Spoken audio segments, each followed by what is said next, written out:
Hello, this is a comparison between two Steinway Model O grand pianos.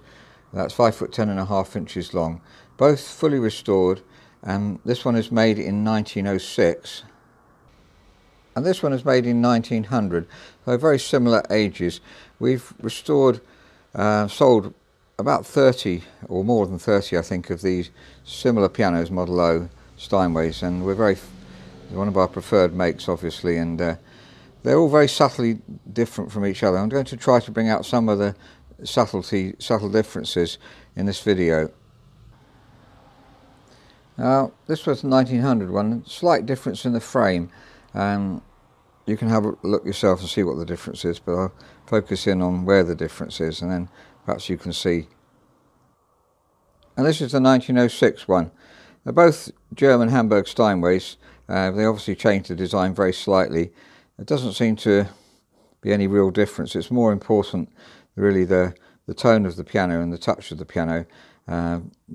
We'll try and perfect both obviously as much as we can. We've got a 10-year guarantee on these pianos, and I like to try and follow them up with a visit to the home to see how the piano's doing, check the humidity and so on. Obviously that's in the UK. Occasionally go abroad, but generally don't have the time to do that, unfortunately. This is an older Steinway, a couple of years older, 1898, fully restored, and this is the half wedge damper here, trying to show you the differences on these pianos. So the front of the damper is a flat wedge, and then at the back we have a wedge damper, so it's what we call half wedge, because lower down you have wedges on the front and the back. That's hit down here. This is a fully restored piano, beautifully restored too. And as we go further up, you can see gradually the half wedge dampers, sorry, the dampers become half wedges rather than full wedge, and they had a flat on the front and wedge on the back. And then the last one here is D. So the idea is to get the damping better. Very slight perhaps difference there, but that's normal. This is how they are normally when they're first made in the factory. And the slight high harmonics you can hear is to do the duplex scaling here, so that's quite deliberate. You may not hear it on the video. Here's the 1900 one, and half wedges say flat at the front there. Half wedges go right up to, there's the D, up to F sharp, so there's more half wedges on this piano, so perhaps slightly better damping. In fact, that one there, one of the sides is not damping as well as it could, so try and get that as perfect as we can. No real difference there between the half wedge and the flat damper. And on the 1906 one, that's the F sharp, got some more damping, and certainly does tend to produce better damping if you put extra half wedges in as the flat one. And obviously that's been regulated, so there's no real difference. Got duplex scaling at the upper end on this piano. Of course, that's not a major factor, but trying to point out the subtle differences with these pianos. This is the Model A, the older one, 1898. And really, Model A has a wonderfully rich bass, and it has 85 keys, by the way, so that's the one difference between the Model A and the Model O's. So that goes up to top A here, and the Model O's go up to top C. This is the 1900 Model O, and the 1906. So they're all very good basses. Now the most important thing is the tenor and the treble, as we've said in many other videos. That's where you're going to play the piano most of all, so the touch and tone there is what you want to be really as good as you possibly can get it. Well, let's say that's the most important area. We've got quite a few Bechsteins to compare with. These are longer pianos generally. This is about 6'8", and the beautiful sounding piano. Sorry, this is about 7 foot, not 6'8", and it has a different sound to it, different feel as well. This is a very different Bechstein, very short Bechstein, Model S, less than 5 foot long, but very good for that length of piano. And we also have a relationship with Fouric, and we go to Vienna and work together with them. And they are really a sort of medium price category. We think the best grand piano there is. Sorry, I should say best new grand piano. They work a lot on the tone of the piano, and the touch is really very, very good for the price range.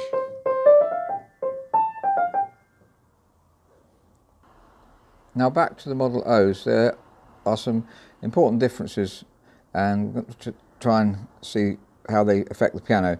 This is a Renner, as you can see, Renner shanks, rollers, hammers, and so that's totally Renner. Now Steinway use Renner and Abel. We'll look at the other one in a second because it has mostly Abel parts.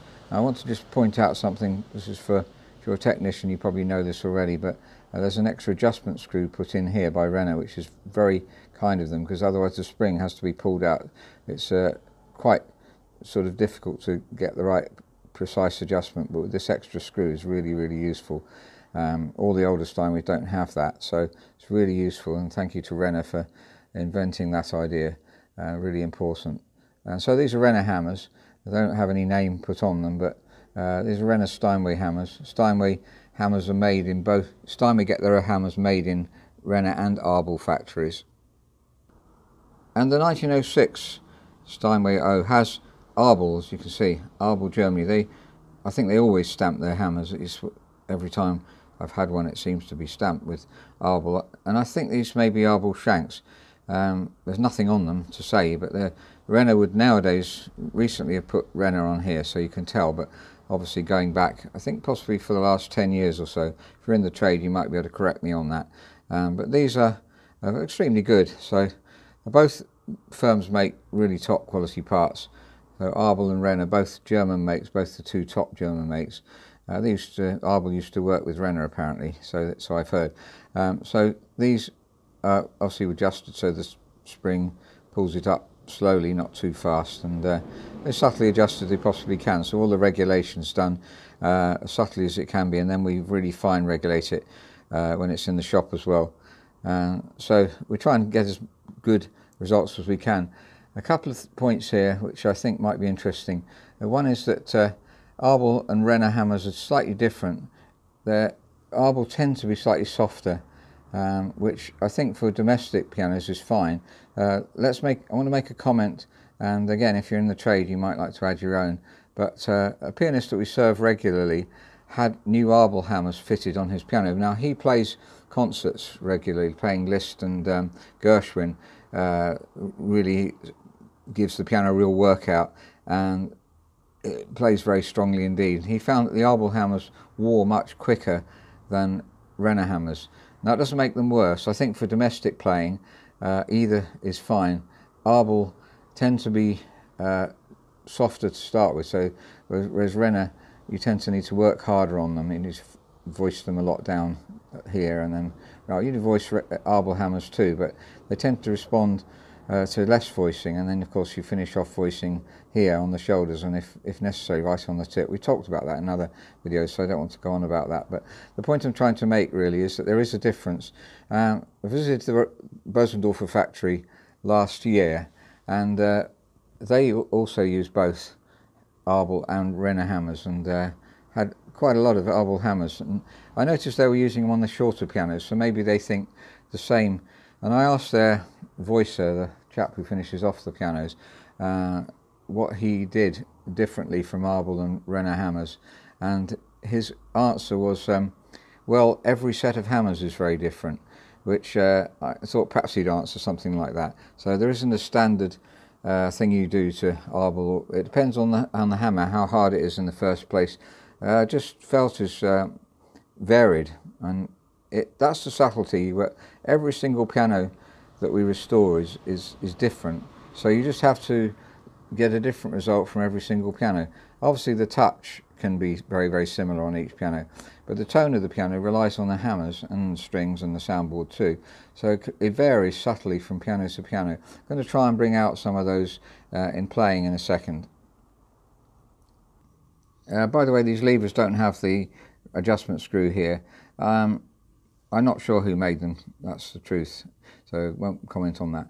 But they're very good, obviously. They're maybe Renner, maybe Abel, maybe somebody else, but most likely one of those two companies. And you can see chalk. I like to show this because if you have an old piano and it's squeaking, or you want it more subtle, then putting French chalk or talc or Teflon is a way of getting it slightly smoother. And obviously new rollers, if you've got an old piano, is really important if you want to get it more subtle.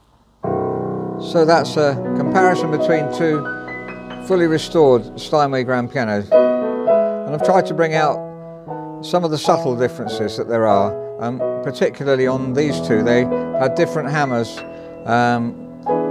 different action parts. What sort of difference does that make? Well, the touch on both of them is remarkably similar. Down weight of about 47 grams, very even.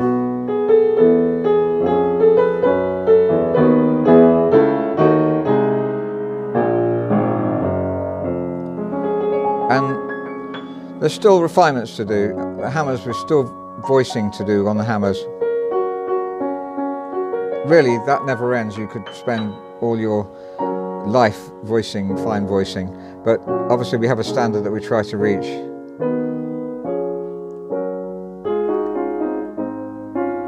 But both of them I could play all day long, both beautiful pianos.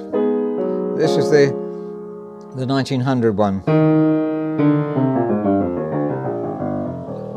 It has a beautiful rich sound throughout. As I say, each piano is different. You can't really say it's going to turn out one way with Abel hammers, a different way with Renner hammers. It's very much down to what you decide is going to be the right sound for that particular instrument.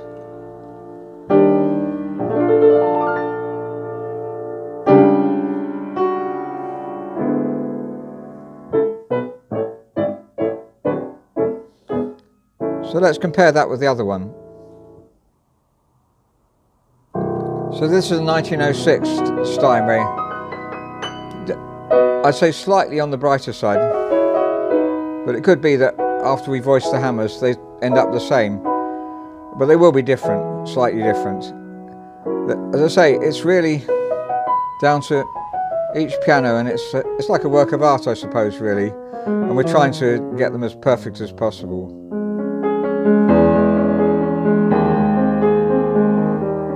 The beautiful rich tone there. This is the one with the Abel hammers on. And just as good, just different. Both Abel and Renner obviously trying to make the best, finest hammers they can.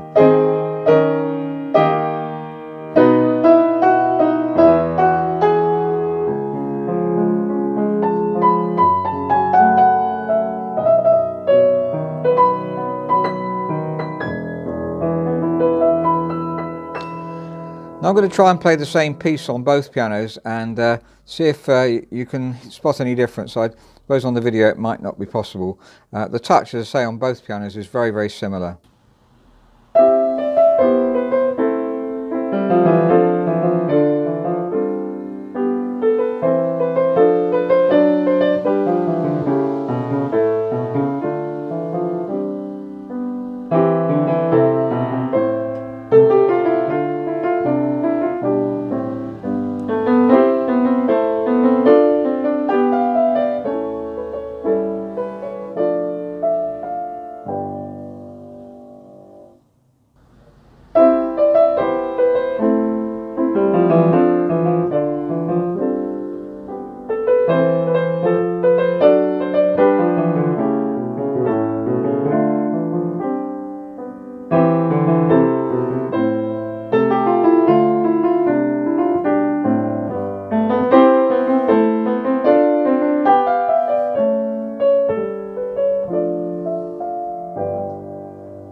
So I don't know if you could pick up the differences there. I can't see the video at the moment, so hopefully you did. But both pianos are a pleasure to play.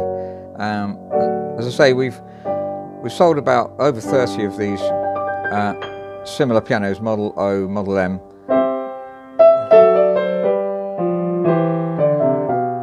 We always put a 10-year guarantee on all our pianos and like to visit, if possible, the client just to check the piano's settled in well, maybe fine voice in the home as well.